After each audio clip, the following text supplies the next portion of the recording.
it was not state-sponsored killing.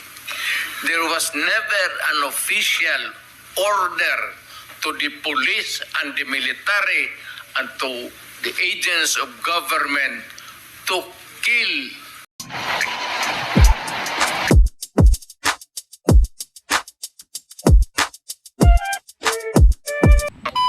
With our questioning by the senators, upon the request of Senator Bato de la Rosa, is there Colonel Grijaldo here? Colonel Grijaldo, upo po kayo dito kasama namin.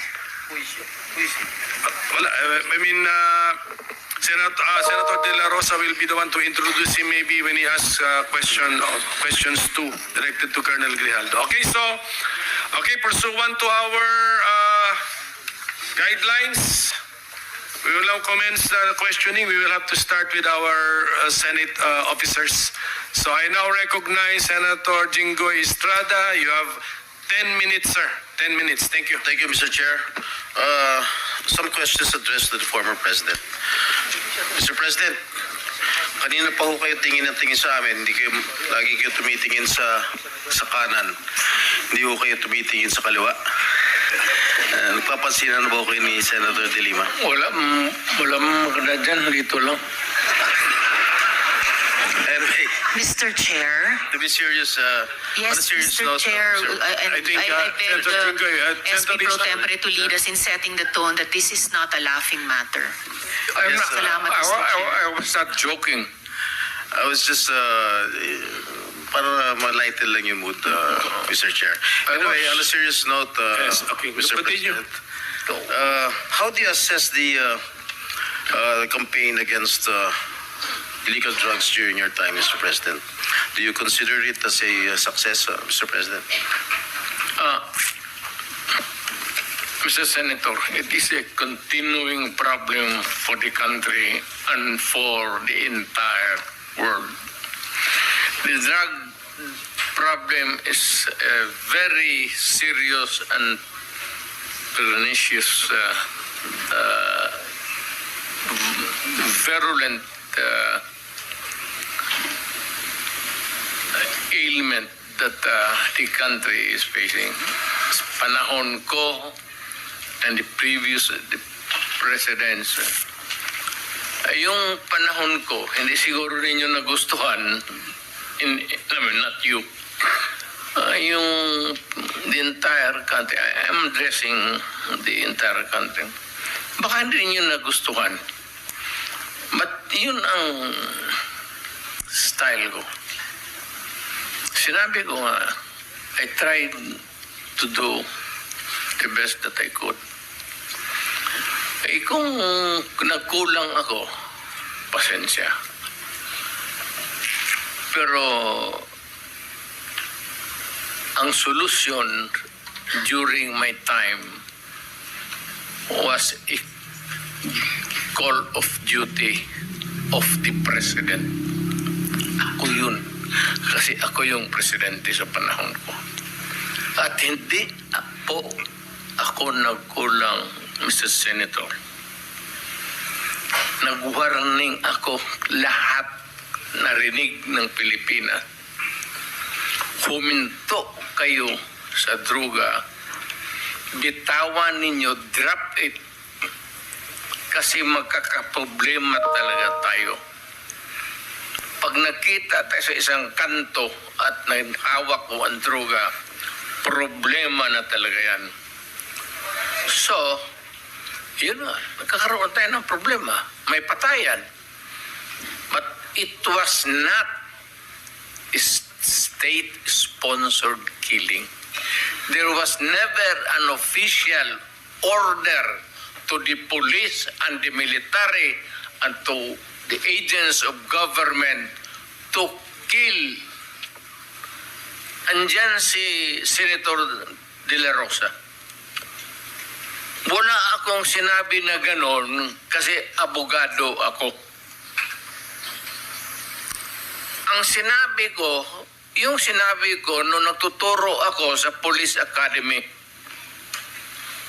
that in your fulfillment of duty, yung elements of self-defense would apply to you pag you are trying to arrest a person. Alam mo, ang trabaho ng pulis kasi, pag sinabi mong aarestuhin kita, hindi hinto dyan. The police must arrest and overcome the resistance para madala mo yung kriminal doon sa istasyon at mabok mo para makulong. Yan ang problema at naawa ako sa mga pulis.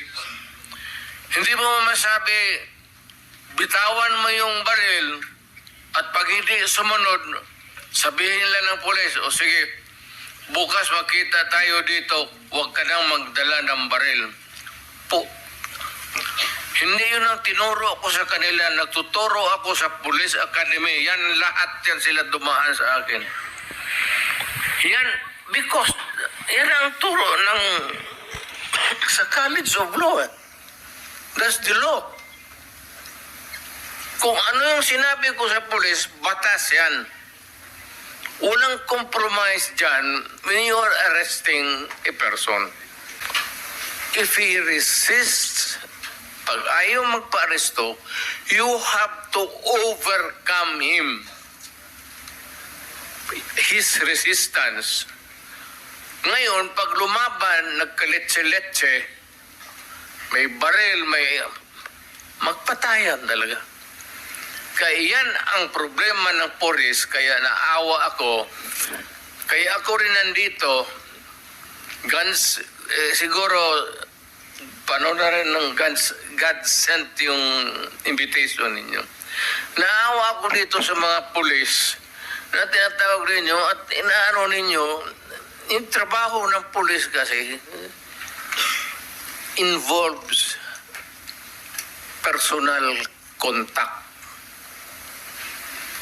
Walang trabaho sa pulis, sabihin niya, halika dito, bitawan mo yan, mag-surrender ka, sumama ka sa akin.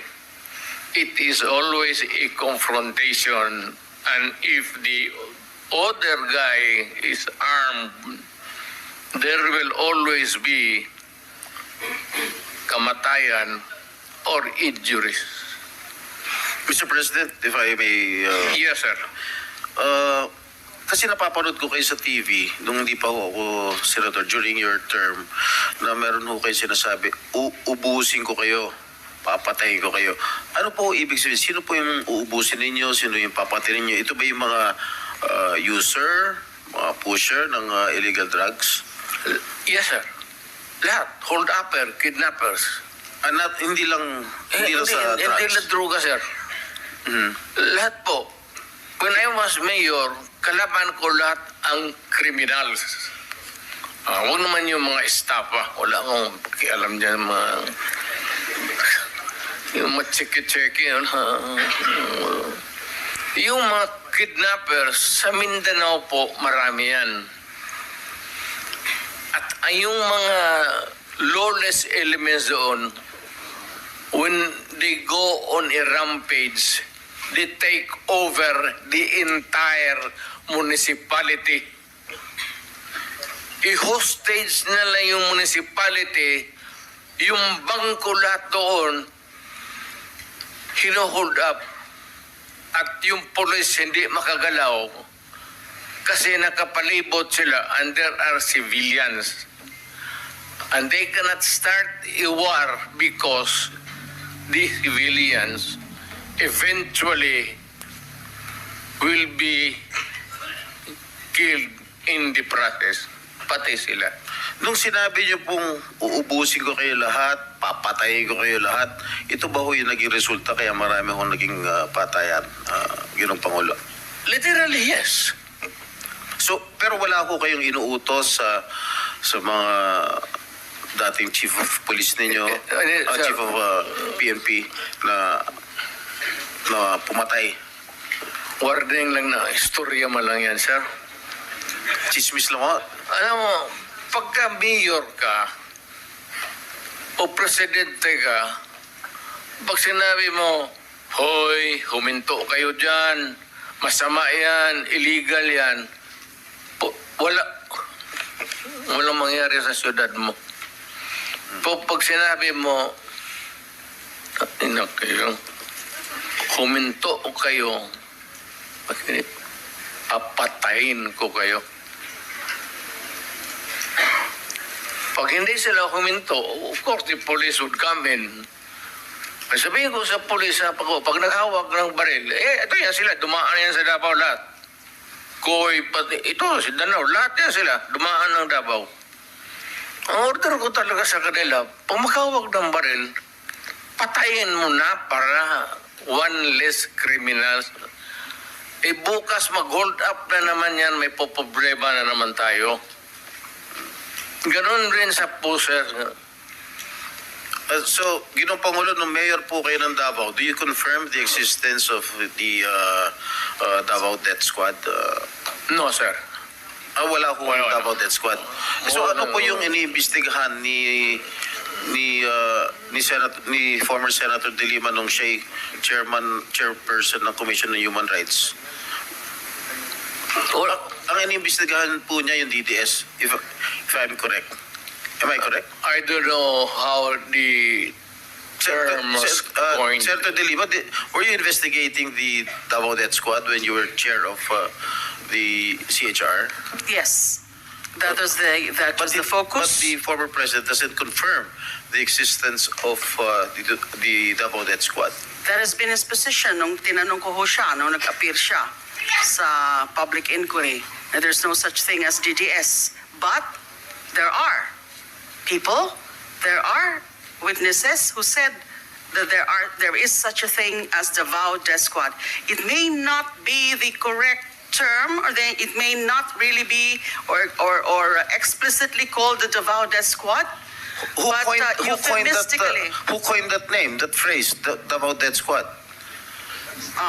I think it was media, it was certain sectors, certain groups. But it was not the CHR which you headed before, Madam Senator. We knew it to be as Davao Death Squad because of the various reports. But it did not originate from us, the term Davao Death Squad. What is clear to us is that there was this group of assassins, and some of them are actually part of the Davao City Police Office. And there are also the Abanteros, the assassins themselves, with respective handlers. And already, Mr. Matobato and Mr. Yeah. Las Cañas, If I may cut you, Madam Senator, may quick interjection on si Senator. Okay, our rules on interjection, ganito I will have to ask the permission of the senator who has the floor Yeah, if okay you lang. want. And then, please limit it to maximum of 2 and very related to the topic that the topic we're discussing, okay? So, Kahit one lang, Mr. Chairman. one or two. Kaya, One lang. you want to, Yes, yes, okay, please. Senator Risa Ontiveros is recognized. Salamat ka, Mr. Chair, and salamat sa SP Pro Tempore. Very quick, at the proper time, and this is related to the line of questioning of the SP Pro Tempore right now. At the proper time, I will ask the Chair's permission to play a never-before-played video that precisely talks about the Davao Death Squad, exactly related sa line of questioning ng SP Pro Tempore at this moment, Mr. Chair. Salamat, May isa pa. SP Pro May Tempore. isa pa. Salamat ka, Mr. If you Chair. permit it. Okay. Senator Bato. Yes. Senator, may I Yes, sir. Go ahead. interject? Lahat itong sa right side ko, dumaan ito ng Chief of Police Director. Puro commander ng death squad yan. I thought there was no existence. Trabaho ng polis yan. Literally, hindi mo sabihin ng lahat yan sila, ikaw, ito, si Danao, ayan o. Nagdadasal kasi sa kasalanan niya siguro. Huwag ka na bang, ilan bang pinatay mo? Dumaan yan. Ito, De La Rosa. Tanungin ko sila ngayon. Tanungin ninyo. Openly, lahat yan dumaan pagka-police chief. Pati nga si Gamboa. Tanungin ninyo. Danao, Kung may utos ba ako na patayin ninyo yung tao na katali yung paa, pati kamay sa likod, or assassinate them. Ang sinabi ko, ganito, prangkahan tayo, encourage the criminals to fight. Encourage them to draw their guns. Yan, buhay yan. Ayan ang sila dyan, yan ang instruction ko. Pati yan si Koy. Encourage, pati yan si De La Rosa, encourage them lumaban. Pagka lumaban, patayin ninyo para matapos na ang problema ko sa siyudad ko. Tangina yan. Noong na-presidente ako, ganun rin sa command conference. Diyan sa Malacanang. Yan ang utos ko. Bakit ko pagbigyan important? Mag-criminal, they go after the innocent people robbing. Mabutit na lang sana kung aakyat ng bahay. Mayor ako matagal. Aakyat ng bahay, magnakaw, re-rapin yung bata, re-rapin yung babae, tapos papatayin. Kung ikaw ang mayor, how do you deal with the problem? Ano Mr. kaya ang tingin ninyo sa...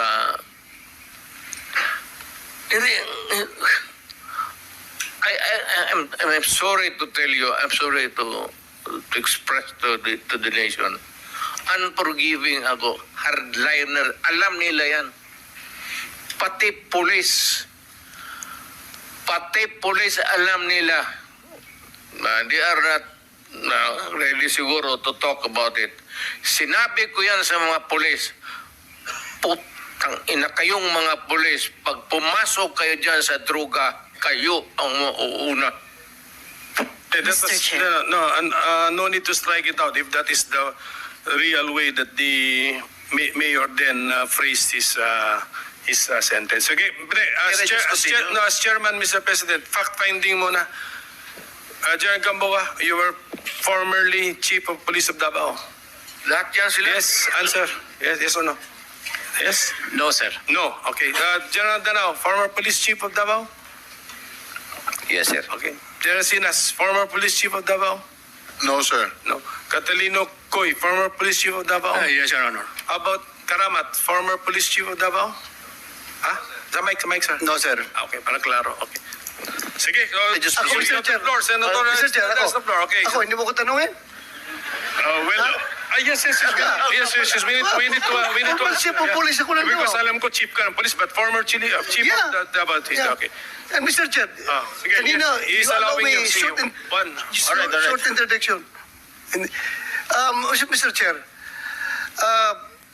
yung DDS, yung term ng DDS, siguro sa amin dito, Danao, General Coy, General Gamboa was never Chief of Police but na-assign yan sa Davao sa Police Regional Office 11.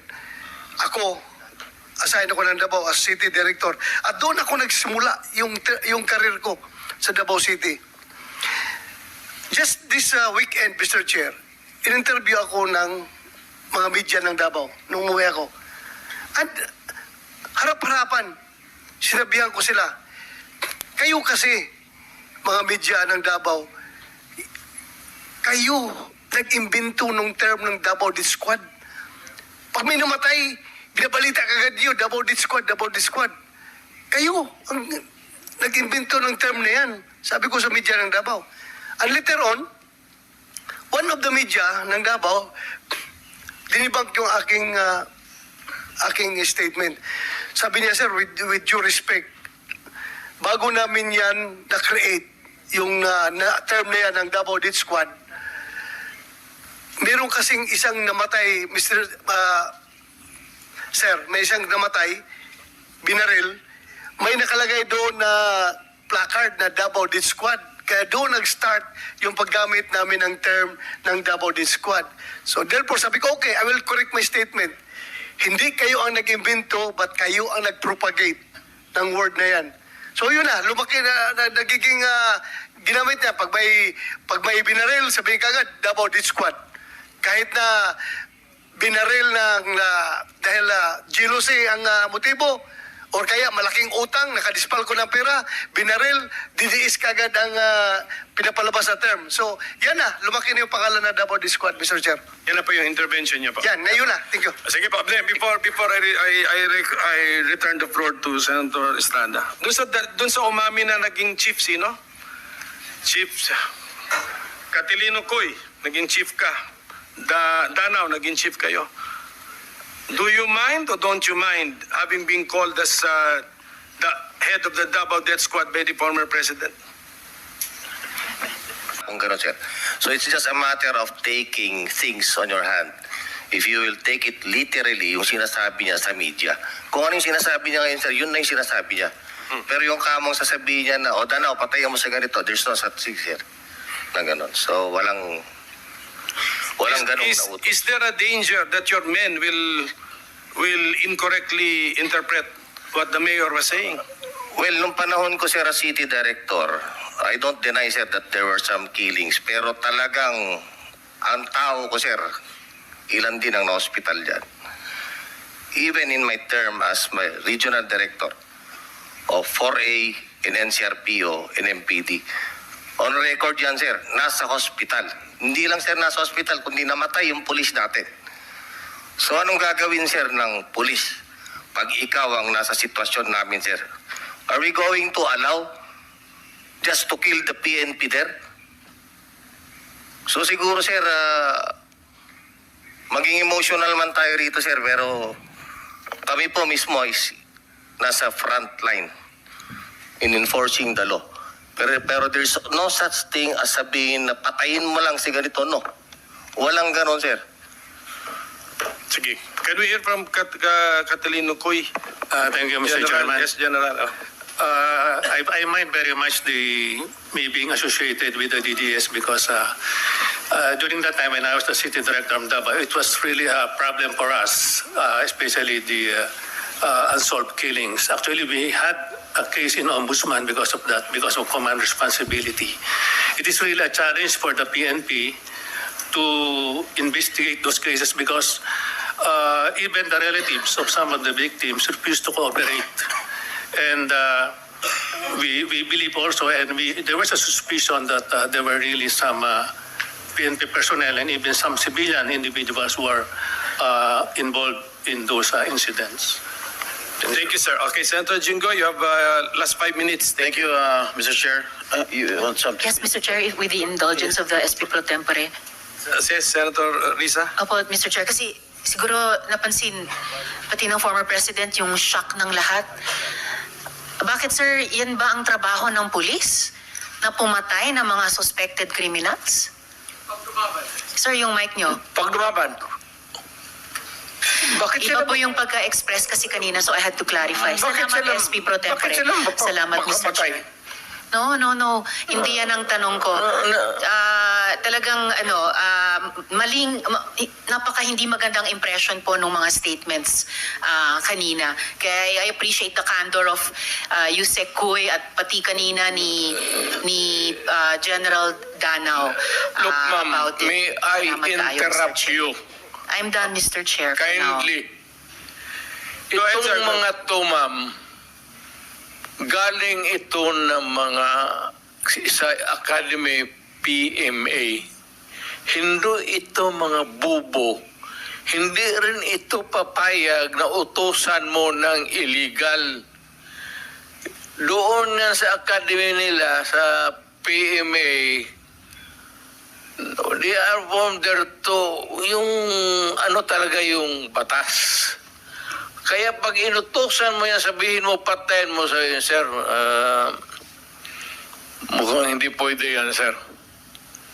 I tried. Ako mismo, I tried. Ako, marami akong patay mo, sir.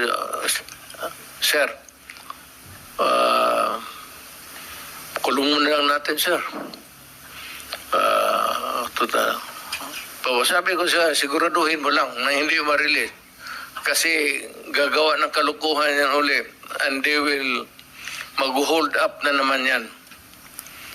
Yan ang sinabi. Lalo na yung mga kaso na magnakaw tapos mag-rape tapos magpatay o Mr. Chair. Can we let the President complete his sentence? What were you trying to say, sir? That Yes, pagka mag-rape, magpatay, magnakaw, magpatay, and then what do we do with them? ganun na lang ang sadness ko sa trabaho ko. Thank you. Kaya hindi ko lang hindi kay sinabi ko yan kasi hindi ko lang na sila mautusan ng gano'n na kagaya na sinabi ko nag-rape ng bata yung pinatay, patayin mo. Hindi ko mautusan itong mga to. Sabi ko, karamihan sila may hindi maniwala yan ang ganon. Sabi naman, hindi, sir, mahirap yan. Kulungin na lang natin, sir. Walang dumaan yan sila sa... There was never a time na sinabi ko, patayin ninyo yan. Minsan yung harap-harapan sa crime scene, nakita ko yung bata, 3 years old, rape, patay, tapos nandoon yung tiyuhin. O sinabi ko, putang, patayin mo, out of outrage. In the moment of outrage yung, putang, sir, kulungin na lang natin yan, sir. Ano nangyari doon, Mr. President? Yung insidente na yun, napatay nga yung tito? Pinatay? Hindi. Hindi. Mr. Chair. Yes, Senator Risa. Alam ko po na matatalino ang mga taga-Philippine Military Academy. Hindi po yan ang issue.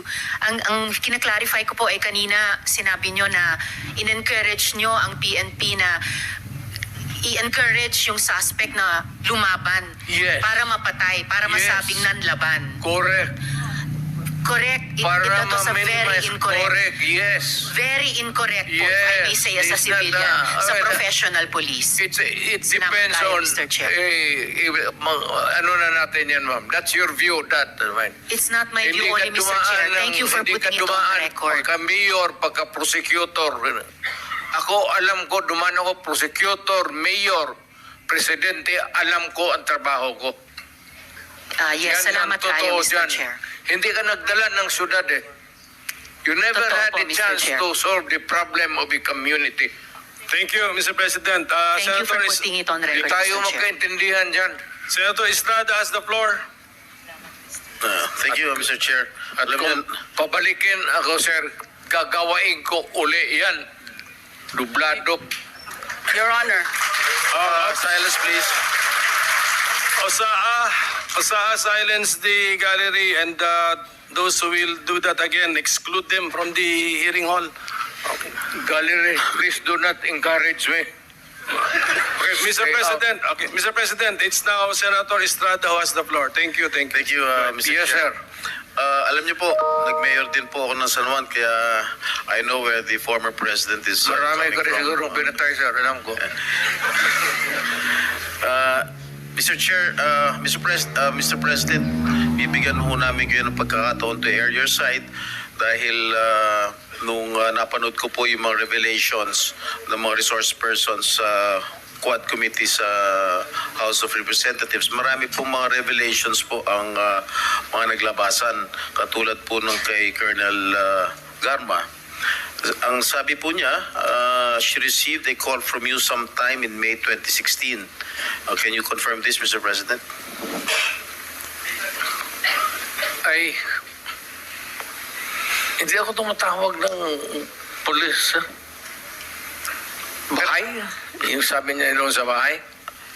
Hindi ko pa pupunta ng... Before you assumed the presidency, you were still president-elect at the time. Sabi niya May 2016. I presume you were still president-elect, Mr. President. I do not remember Calling her. And for what? Yung presidente ako, nandyan na yung lahat nasa akin na Ang sabi po kasi niya dun sa kanyang revelation dun sa Quad Committee, nagpapahanap din po kayo ng isang police officer na miyembro ng INC. Tama po ba ito? Yun po ang sinabi ni Colonel Garma ron sa Quadcom, sa House of Representatives, yun ang Pangulo. I hate to say this, but nagsisinungaling yung gagang yan. Bakit ako mamili ng Iglesia ni Cristo? Di, yung mga aglipay, pati isali ko na lang. Yung Mormons. Why would I zero in sa Iglesia ni Cristo? For what reason? Yun po ang sinabi ni... Kaya, sir, Opo. I am just trying to in-explain ko kung bakit ako magpatawag ng Iglesia ni Cristo. Di, ipatawag ko na lang yung Mormons, pati yung aglipay. Trabaho nila yan, sir. Ako, Mayor Presidente. Wala akong pakialam kung anong relihiyon ninyo. Trabaho kayo dyan. Alam nila yan. Alam nila yan kung paano ko sila murahin. Do not give me that shit to gutang. Mr. President, pero gaano niyo po kakilala tong si Colonel Garma? At kailan niyo po siya nakilala? Saan ba ito nagka-problema itong babae na ito? Hiwalay ito sa asawa eh. Si Bilila Niligawan niya ba po? yun? Oh, si Bilila. Niligawan niya po? Sino? Si Garma?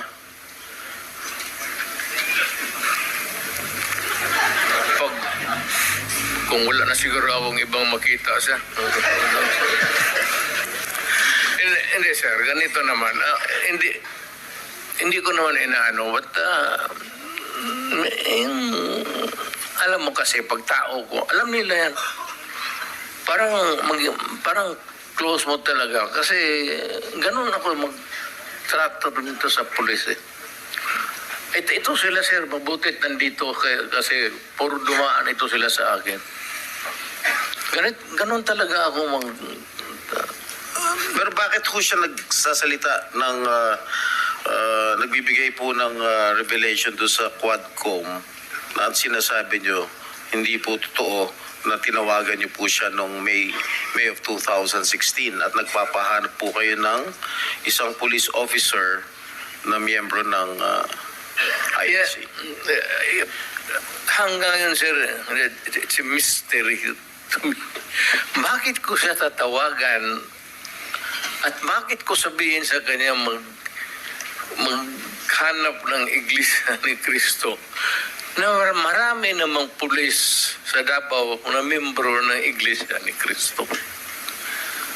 Why would I specify a person belonging to a religious sect when as a matter of fact there are a lot of policemen who are members of the Iglesia ni Cristo in Davao City? What would be the point of asking for a special person? Hanggang ngayon, sir, hindi ko nga mafatong.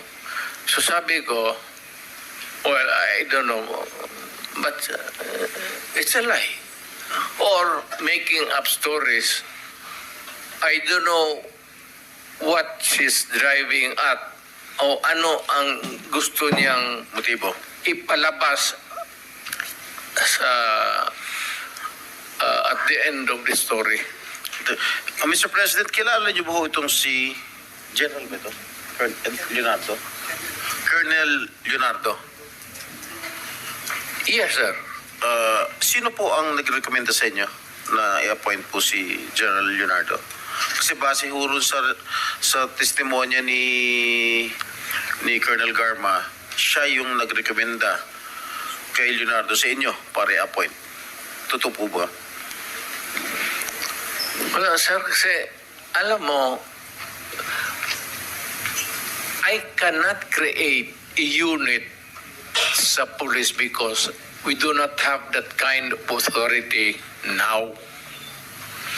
Hindi ako pwede magtawag ng police dito o sige, kayo ang unit and you are, you do this job. You have to clear it with the At hindi papayag itong mga chief of police kasi meron yan silang organization mismo for drugs and for itong whatever mga specialized narcotics, tapos itong mga smuggling. Hindi, kasi po ang testimonya po ni Colonel Garma sa Quadcom sa House of Representatives, tinuturo po niya itong si Leonardo na nagbibigay po ng reward money sa mga police officials na nakakahuli o nakakapatay po ng mga drug pushers. Gusto ko lang, at least you can air your side, Mr. President, kung talagang totoong may reward money o wala. Sir, sagutin kita ng ganito. Bakit ako magbayad sa kanila? Trabaho mo nila yan. Kung may pera, bulsa ko na lang. If there is a fund for that, why would I give it to them? Trabaho nila yan eh. The best that I could minsan is pupunta ako. Iyaya ko yan sila na magkain. Or kung may mga problema sila na personal, alam mo sir, ganito yan eh. Yung policer, maliit lang talaga yung sweldo. Maliit talaga hanggang ngayon, maliit talaga ang sweldo. Pag hindi pumasok ang local chief executive o city mayor at may problema ang personal yung police, cancer ang asawa. Sweldo.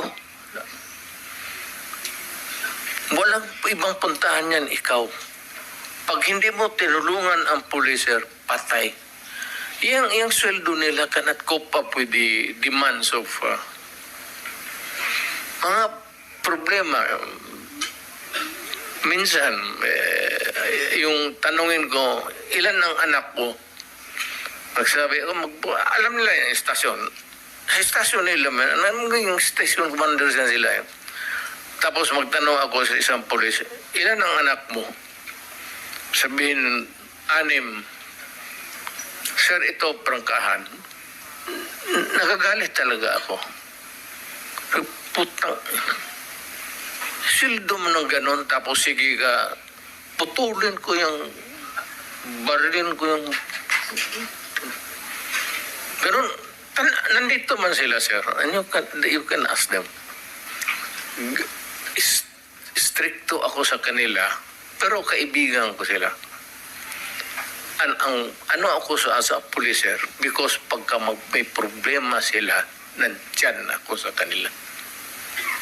Pero police talaga ako at matagal akong nagturo sa Police Academy kasi noong practicing lawyer ako, wala masyado akong kita kasi bata pa ako.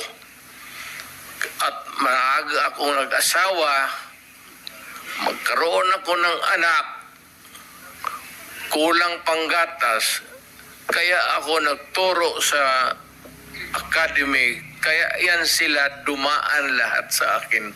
Lahat yan sila nakatikim ng lecture sa akin, sir. Wala akong sinabi sa kanila na pumatay ka ng tao, barilin mo, nakatalikod, ano yung sa law school ko, sir, yun ang tinuturo ko sa kanila. Yung criminal law ko dito sa law school ko, yun ang dinala ko sa kanila. At mas maganda kasi natitempla ko, I could use the common yung lingwahe nila. Kaya malapit yan sila sa akin. Pero alam nila pag nakasala sila, alam nila yan. Pagka sinabi ko nga sa kanila, ito, pardon, allow me to use the word. Sinabi ko talaga sa kanila, putang ina kayo mga polis kayo. Huwag kayong pumasok dyan sa druga. Huwag kayong pumasok sa kidnapping. Kasi ako mismo, ako ang papatay sa inyo. Ako ang dahil sa inyo.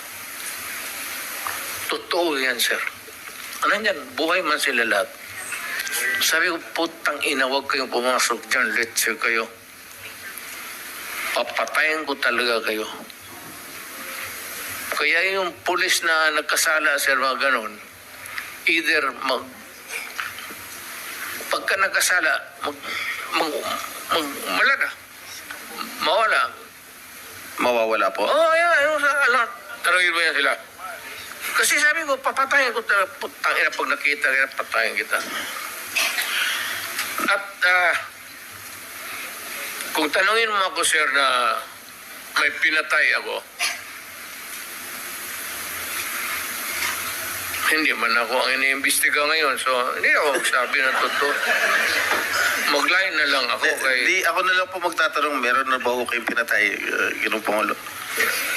Sir, may ano ako, may moment, lalo na sa yung outrage. Yung hindi ko matanggap yung minsan yung pamilya na ubusin mo, patayin mo, tapos i-rape mo. Mukhang ano sa akin yan, sir, talagang nawiwirla ako. Masyadong ang fuse ko dyan, mainit talaga ako. Alam nila yan.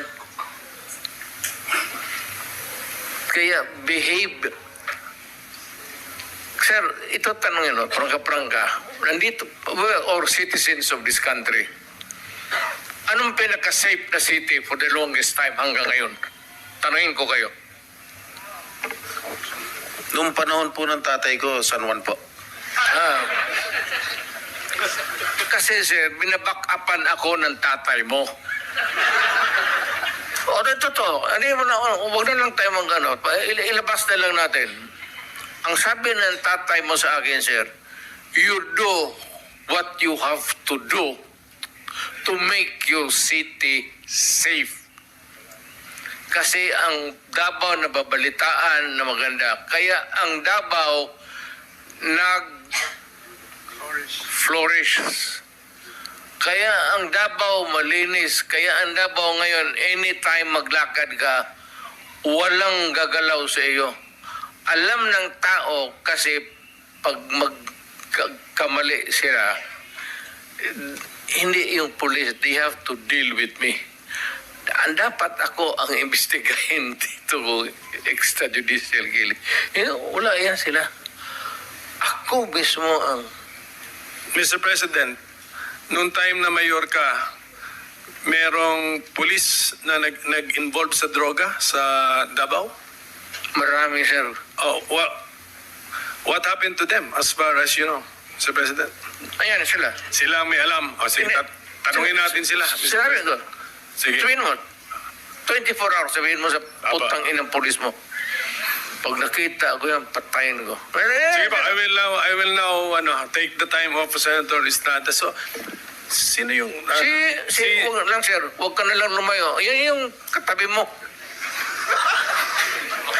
Mamaya, sir. Mamaya.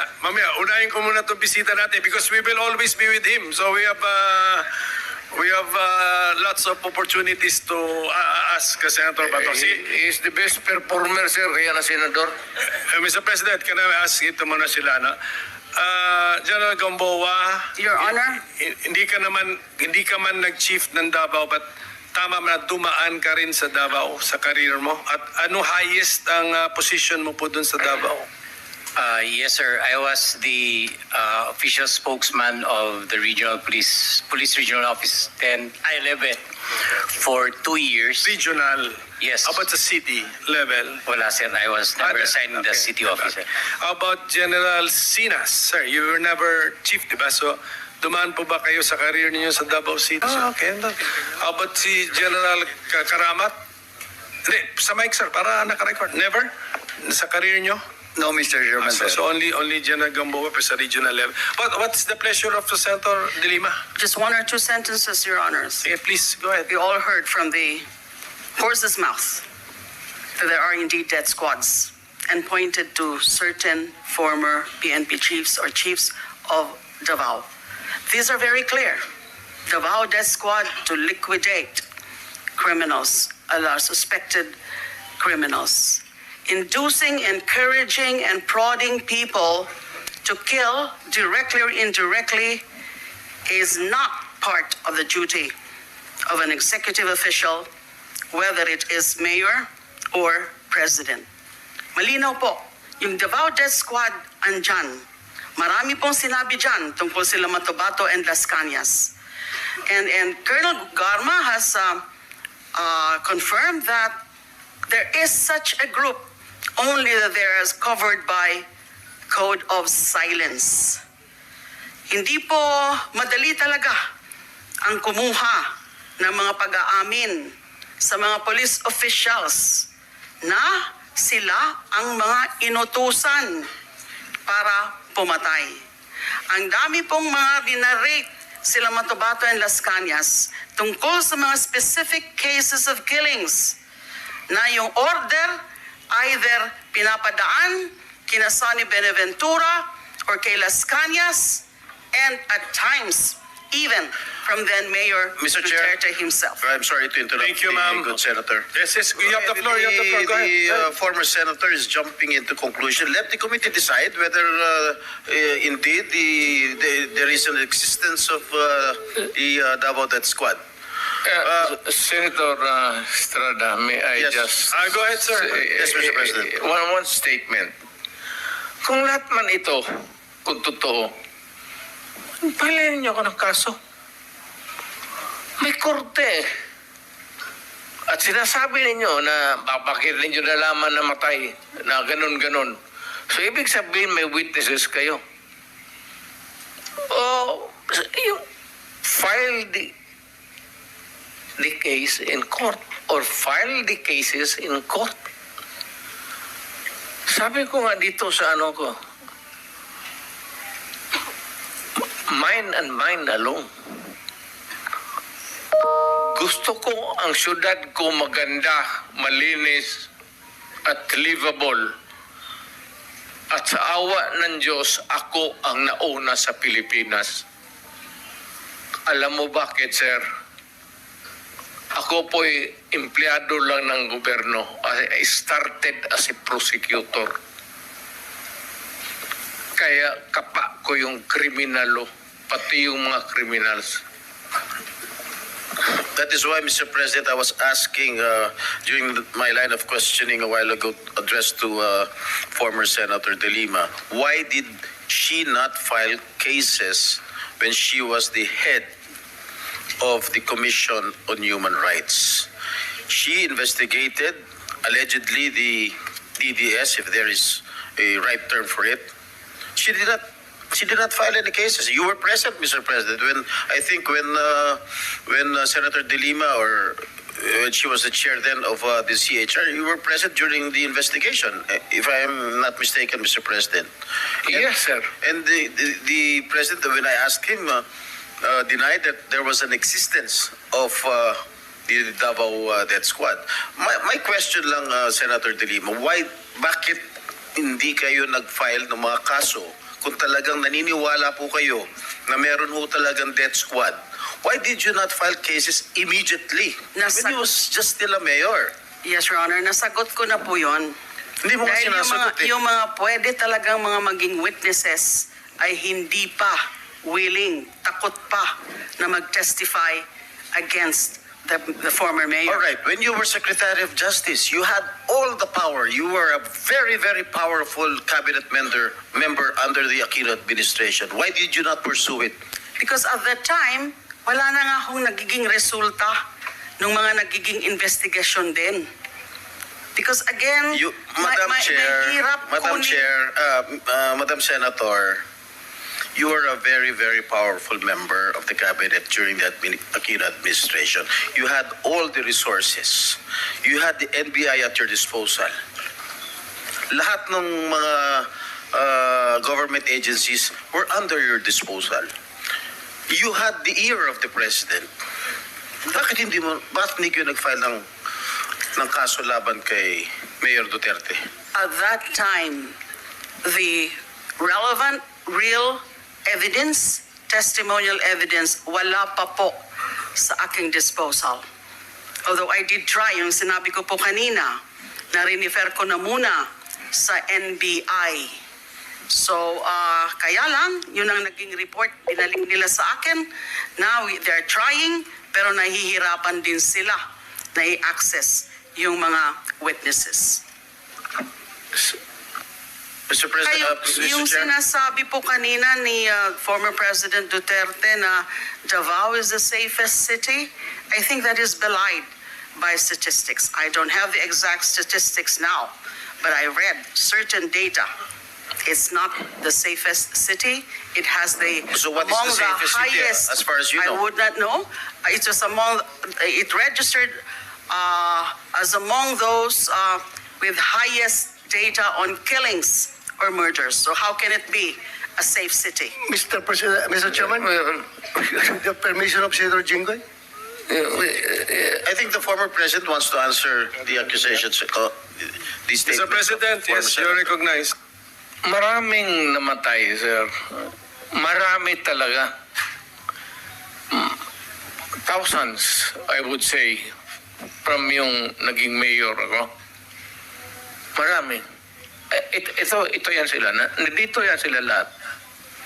Hindi mo tell you, niya, si Danao, si Koy, si yung buwa. Ito si Senator Bato. Maraming namatay, pero ang namatay, sir, mga kriminal. Alam mo kasi ang Davao is a crossroad kasi ang unang nag-bloom sa Mindanao, tagaroon ka man, sir, ang Davao.